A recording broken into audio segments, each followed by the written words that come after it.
अगं पोळ्या काय करत बसली? तुकोबा निघाले वैकुंठाला. शेजारणीचा हा आवाज ऐकून चुलीवरची पोळी आणि हातातलं लाटणं टाकून आवली धावत सुटली. तोवर तुकोबा गरुडाच्या पाठीवरच्या अंबारीत बसले होते. आम्ही जातो आमच्या गावा, हे त्यांचे अखेरचे बोल ऐकून शेकडो भक्त पांडुरंग हरीच्या जयघोषात नाचू लागले. ही केवळ देहूतील एक घटना नाही, तर भारतीय अध्यात्मातील एक महान गूढ सत्याची सुरुवात होती. नमस्कार मंडळी, क्रिएटिव्ह आय प्रोडक्शन्समध्ये तुमचे सहर्ष स्वागत आहे.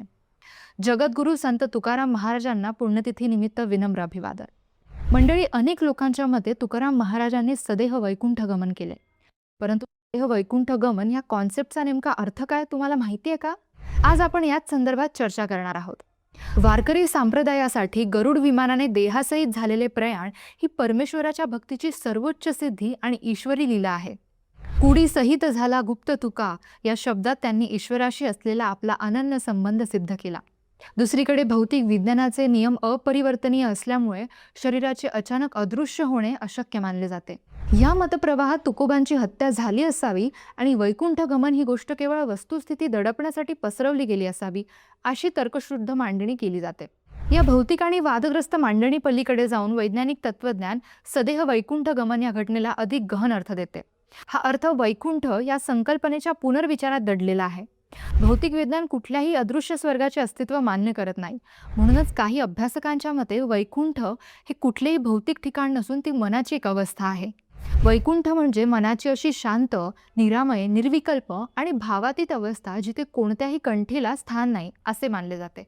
संत तुकाराम महाराजांच्या संदर्भात त्यांनी आयुष्यभर केलेल्या भक्ती आणि योगाच्या सामर्थ्यातून जी परम शांत व समाधानाची अवस्था देहात असूनही प्राप्त केली होती, याचेच वर्णन सदेह वैकुंठ गमन म्हणून केले गेले असावे.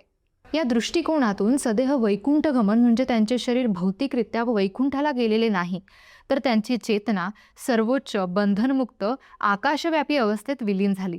तुकोबांच्या शब्दात सांगायचे झाले तर अणुरणीय थोकडा तुका आकाशा एवढा. त्यांचे विचार आणि त्यांची चेतना देहाच्या मर्यादा पलीकडे जाऊन निर्विकल्प आणि शांत अवस्थेत विलीन झाली. हा योगिक सामर्थ्याचा आणि आत्मसाक्षात्काराचा कळस आहे. थोडक्यात संत तुकाराम महाराजांचे वैकुंठ गमन कसे झाले हे कदाचित भौतिक पुराव्यांच्या कसोटीवर कधीही सिद्ध होणार नाही, पण त्यांची पुण्यतिथी आपल्याला एक अत्यंत महत्त्वाचा तात्विक संदेश देते. वैकुंठ ही बाहेरची जागा नसून ती अंतर्मनाची अवस्था आहे. त्यांचे जीवनकार्य, त्यांचे अभंग आणि त्यांच्या वैकुंठ गमनाची तात्विक मांडणी हीच गोष्ट सिद्ध करते की त्यांच्या विचारांचे अमरत्व आणि त्यांच्या तत्त्वज्ञानाची निर्विकल्पता आजही आपल्या जीवनातील प्रत्येक कंठेवर मात करण्यासाठी प्रेरणा देत राहते. तर मंडळी, आजच्या पुरता एवढंच. आम्हाला आशा आहे की तुम्हाला आमचा हा पॉडकास्ट अवश्य आवडला असेल. आवडला असल्यास लाईक व शेअर करायला विसरू नका व खाली दिलेल्या कमेंट बॉक्समध्ये आपले विचार व मत मांडण्यास अजिबात संकोच करू नका. क्रिएटिव्ह आय प्रोडक्शन्सच्या पुढील अपडेट जाणून घेण्यासाठी आमच्या चॅनलला सबस्क्राईब करा व बेल आयकन प्रेस करायला विसरू नका. धन्यवाद.